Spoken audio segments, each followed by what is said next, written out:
As Jordan said, I'm a psychologist, and I'm interested in the factors that influence what and how much we eat. And I suppose if you were to ask most people, you know, what really influences how much we eat, they might come up initially with some ideas around internal factors, so perhaps hunger and satiety, but maybe also things around how the food tastes and sort of enjoyment that we get from food, as well as maybe some other external factors that could include price, convenience, and maybe also other factors such as the amounts of food that we get served or portion sizes. But perhaps less well appreciated is the fact that the social context in which we eat really does have a very strong influence on our food choices. And this is what I want to focus on today in my presentation. And I'll just start by outlining some of the ideas that have been put forward about how social context influences our food choices. So first of all, there's the phenomenon of modelling, and this is really where we adapt our food choices to those around us. So for instance, if we were eating with somebody who had a very light appetite and was consuming a very small meal, within that context, we might actually do the same, and we may consume less than we would if we were eating alone. But we also use food to tell others something about ourselves, and this is using food for impression management. And this really relies on the idea that we have shared stereotypes about the characteristics of people who make certain food choices. So, for example, if we were to think about or ask somebody, you know, what are the characteristics associated with somebody who has a very healthy diet, then we might come up with a range, or people have come up with a range of various positive attributes. And so if we want to look good to others, especially people we don't know, we may use that information and make healthful food choices ourselves. And finally, there's the general tendency that's been observed that people tend to eat more, especially again, you know, when they're eating with familiar others in a group situation than they do when they eat alone. And this is known as the social facilitation of eating. And so what I'm going to do in my presentation is I'm focusing on social facilitation and modelling. And I want to briefly present to you some of the experimental evidence on these particular topics. And then I'm hoping to link that also briefly to some new ways in which people are connecting socially around food. So the modelling effect is really very strong, and this is demonstrated by the fact that it occurs even when people have other strong influences on their appetite, such as being in a state of very extreme hunger. So it's illustrated here in the results of a study that was done a while ago now, in which participants came into the lab and they were either eating with a confederate of the experimenter who was instructed to eat a large amount of food, so this is the augmentation condition, or they ate with a different confederate who in this case was instructed to eat a very small amount. And they either did that when they were not very hungry, so they just had something to eat, or at two different levels of hunger. So moderately food deprived, well, 12 hours food deprived, which seems quite a lot to me, or even in this case, 24-hour food deprived. And here's the number of food items that were consumed. And you can see that in the augmentation condition, the amounts consumed are much higher than in this inhibition condition. And this occurred even in this very high state of hunger. So even when they were 24-hour food deprived, they were still actually matching their intake to that of this model that was consuming a small amount. So these effects are very strong. And they probably occur because the models in this case are providing a norm about what is the appropriate amount to eat within that particular context. So these kinds of social eating norms, which we're responsive to, can be set, as I've said, by the behaviour of others, that people we're actually eating with, but also merely providing information about other people and how they have behaved in that context can also be influential. This is illustrated here by the results of another lab study that we conducted, where participants were asked to taste and rate some biscuits, but we varied information that they incidentally saw whilst they were doing that task. So they were either presented with no information, the control condition, or they saw that other participants, fictitious participants in this case, had consumed a lot of biscuits, or other participants had consumed not very many biscuits. And as you can see here, the intake was very much in line with the normative information that was provided. So they're eating significantly more when they think others have done so, and significantly less when they think others have also done so. But in addition to this kind of normative information, of course, there are other ways in which norms can be communicated, such as indicators of the popularity of products. And interestingly, of course, serving sizes or portion size indicators can also tell us something about what's expected of how much should be consumed in particular contexts. And if we look across a range of different types of experimental studies that have examined this phenomenon of modelling, you can see the results of a meta-analysis here. So here's many different studies using different types of models and different sorts of situations. But what's pretty obvious here is that the results are very consistent, and the effect size that we generally see is very large. So it is a very influential effect. So we can see it doesn't matter, you know, men, women show the same effects, high and low body weight, dieters, non-dieters, and it also doesn't matter if you know the model or not, you still see the effects. However, there are some moderators that have been identified, and I'm just going to briefly go into some of those. So this is where, for example, the level of habitual consumption or the type of norm that's communicated can influence whether or not we do see the modelling. So we investigated this in one study where students were asked to evaluate, again, it's a fictitious health campaign, and we had a situation where they were communicated information about health benefits of consuming fruit and veg, and we asked them some questions about this campaign. We also had two different types of norms that were presented about the behaviour and thoughts of others. So they were either exposed to a norm, an adjunctive norm, which in this case is about what other students think their peers should be doing. So they should be consuming the recommended amount of fruit and veg, or a descriptive norm, which suggested that the typical student was eating the recommended amount. And then after that, ostensibly, you know, taking part in a different study, they were offered a lunch. And so we were interested in how the exposure to the information affected their choices at the lunch. So what we found was that when they were exposed to the descriptive norm information, they actually selected more fruit and veg at the lunch compared to this health condition. The adjunctive norm didn't actually have an effect here, but importantly, it was also the case that this effect was only seen in participants who were not consuming very many fruit and veg as part of their habitual diet. If they were already consuming quite a lot of veg, we didn't see any effects of the intervention. And this is perhaps because they were already seeing that they were consuming at the normative level, and so they were not changing their behaviour to become in line with that norm. And it's also in line with other evidence that suggests that these injunctive norms perhaps may be seen by people as being somewhat coercive. So in another, this time similar study, but online, where we're looking at people's intentions about consuming vegetables in the future, we were interested again in looking at the effect of a descriptive norm message versus a health norm message. And in this study, we also included a neutral control message.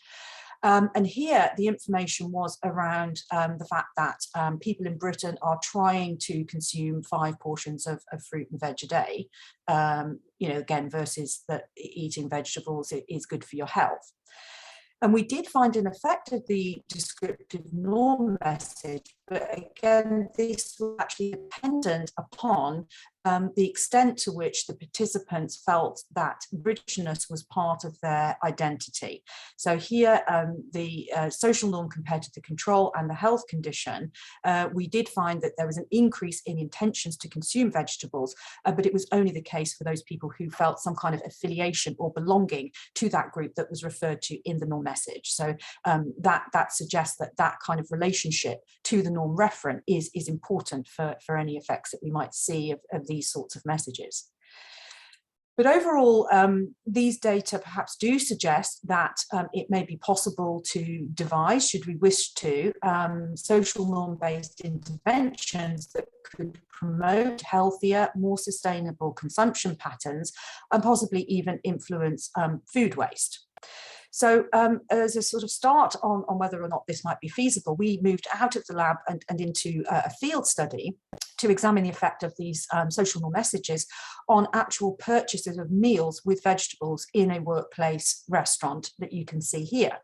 And so we placed some messages strategically around the restaurant, suggesting that other people are consuming veg with their lunch. And then we looked at the effect that that intervention had on meals purchased. And we found that the posting of these social norm messages throughout the restaurant did increase the purchase of the meals with veg. So that was higher during the intervention compared to the baseline. And that was also actually further increased slightly in this post-intervention period. And perhaps that's maybe because some kind of new norm had been established during the intervention. But of course, this is just a sort of preliminary start on investigating whether or not these sorts of interventions may be effective. And others have begun to scale up these types of interventions.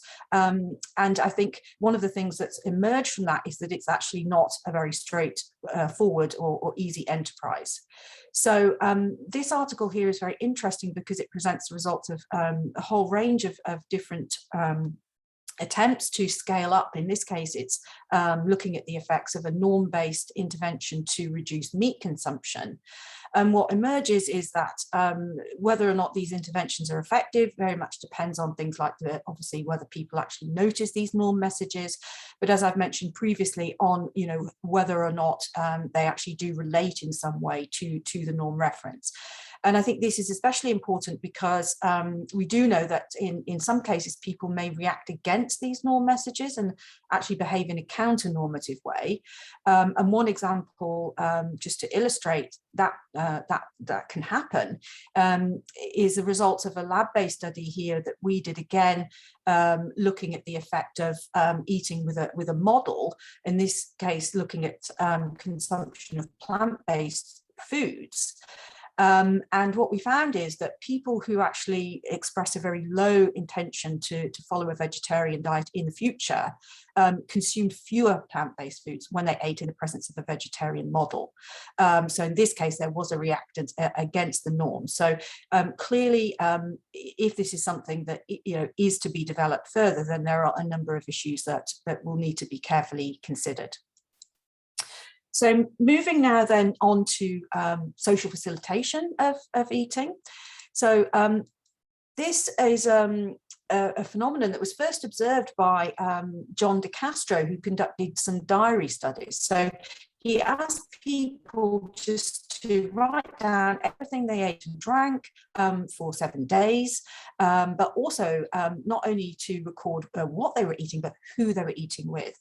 And in fact, he was quite surprised because he didn't necessarily expect it. But what was very obvious from diary data was that the meals that people said they consumed socially were much larger than those that they consumed when alone.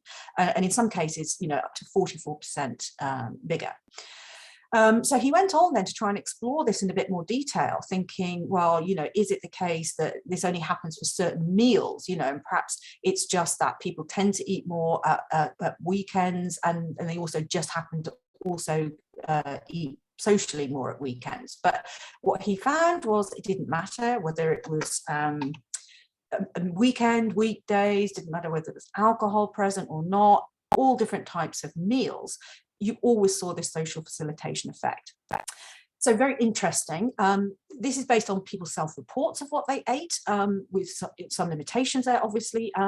But interestingly, that it's supported by other studies where the experimenters actually observed people eating in cafes and restaurants, so covertly observing how much is being consumed in different contexts.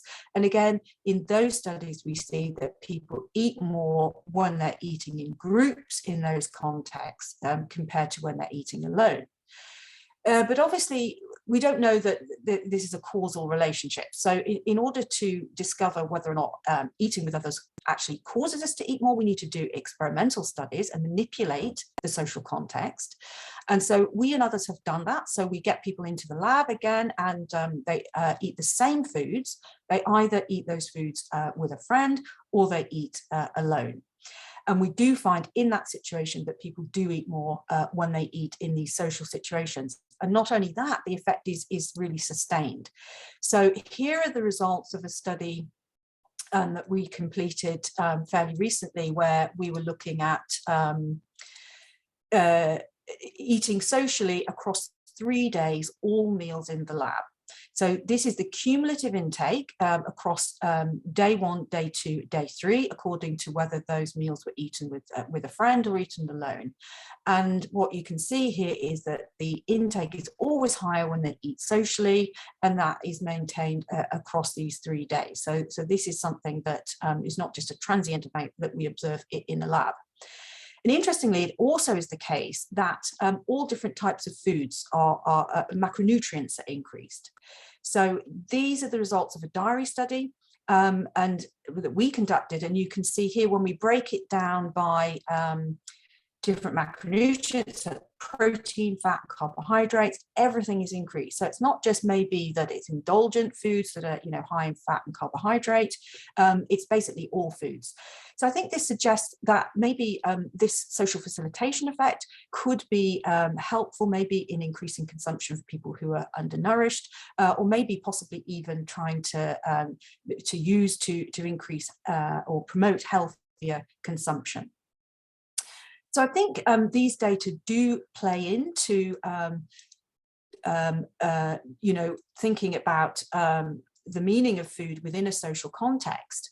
But it's also important to note that eating together not only affects what we eat, but it also affects our social relationships, as we've been hearing about within this conference as well. So here are the results of a study. It was a large-scale survey study looking at people's ratings of how connected they think with their community, and other measures of how satisfied they are with life. And what we can see here is these are the ratings from people who eat together with others frequently, and they're scoring much higher on these ratings here than people who don't eat together so often. So a positive benefit there of eating together socially, at least in terms of these feelings of connectedness with community. And interestingly, if you eat more together socially, this is also associated with an increase in your support size network. So all of these data then, I think, link to new ways of thinking about how we connect with people around food. And this includes social eating initiatives. Obviously, many experts on this within this particular group, but also thinking about the ways in which we might use technology to connect with people around food. But I think an important overarching consideration here as well is that maybe all of these the pieces of evidence suggest that when we're thinking about health and food, really it's not just about what we're eating and the nutrients that we're getting, but thinking about the context in which we're eating and broader considerations about well-being in food, rather than just in terms of, say, physical health. So, of course, we know that social eating initiatives are not just about revaluing surplus food, but have important consequences for people in terms of their enjoyment around eating food, but also improving community participation and social connections. But also perhaps for people who may be not able to connect with others around food in this sort of way, it's interesting to think about how technology might be used to also enable that. And there are innovations in thinking about tele-dining, how we might improve that experience. And of course, many of us may have experienced that during the pandemic, perhaps also then bringing in different forms of virtual reality combined with ways of augmenting appreciation of flavour, and maybe even the use of artificial dining companions to think about how we might improve the eating experience for people who are living alone, for example. But I think it's important to note that actually this is a very much emerging area of research, and we don't yet know the extent to which these sorts of digital ways of connecting actually bring the same sorts of benefits as actually consuming foods together in person. So I think that's an important area of future research. So just to sum up then, hopefully I've persuaded you that there's evidence that these social influences on eating are very potent and very pervasive.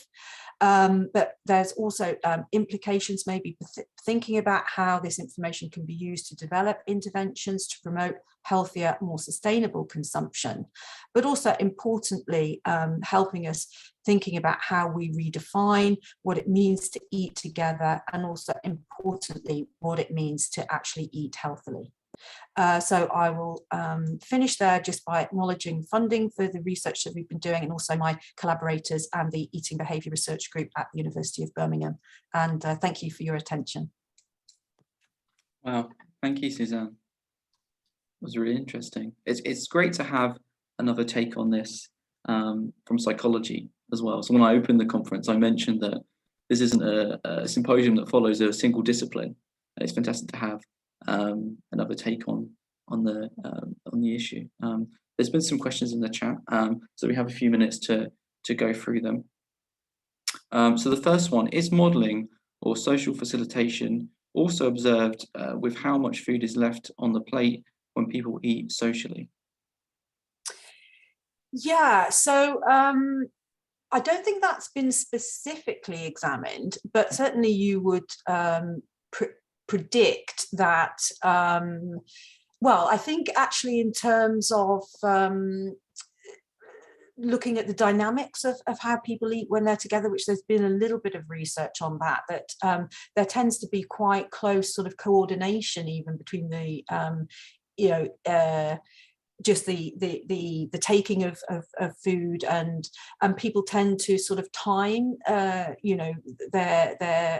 mouthfuls with an eating partner. So actually in terms of the timing, although I don't think it's been examined specifically, yes, I think if you're eating with somebody, they're leaving food on their plate, then you would probably be more inclined to do that. Certainly other indicators of what other people have consumed, like leftover wrappers and things like that, can also have an effect on what people decide to consume. So yeah, I mean, it's an interesting point, isn't it, that there's many different sort of ways in which these norms can be communicated. Yeah.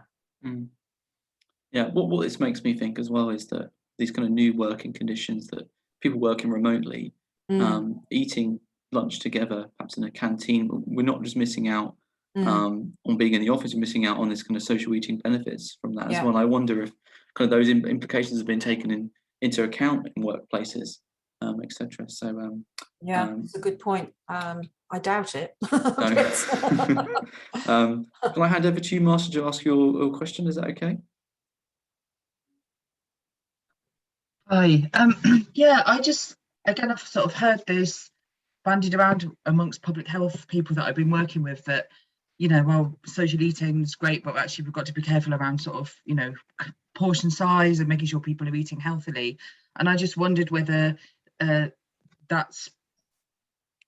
been considered about whether people might eat more when they're actually together, but what about the rest of the meals that they're eating? Maybe they're eating less at those. So in some ways what's happening is that they're mitigating that larger meal by having smaller meals the rest of the time. So again, it would be useful to sort of have some insights on that, because that's something that comes up with public health, where they reckon, and also I think you're right to point out that actually the social benefits, well-being, all of these other things, again, just looking at quite a narrow nutritional profile isn't always very helpful, I don't think, for public health. Yes, I totally agree.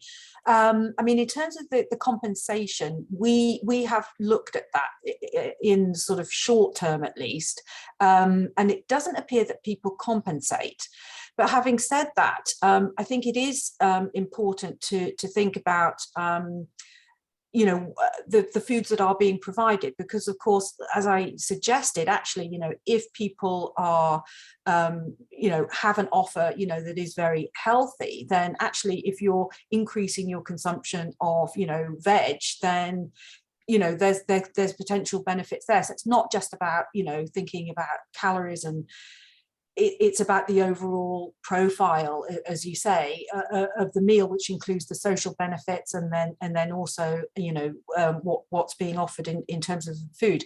The other thing that we found interestingly was that pre-portioning foods did have an effect to offset the social facilitation that might occur if food is generally just available, which is often the case in these sorts of experiments. So again, I think there's ways of thinking about how we can gain sort of maximal benefits, and if there's a concern about things like portion size, well, okay, there's things around pre-portioning or other ways of getting people to engage about thinking about what they're eating, that mean it probably isn't going to be a concern.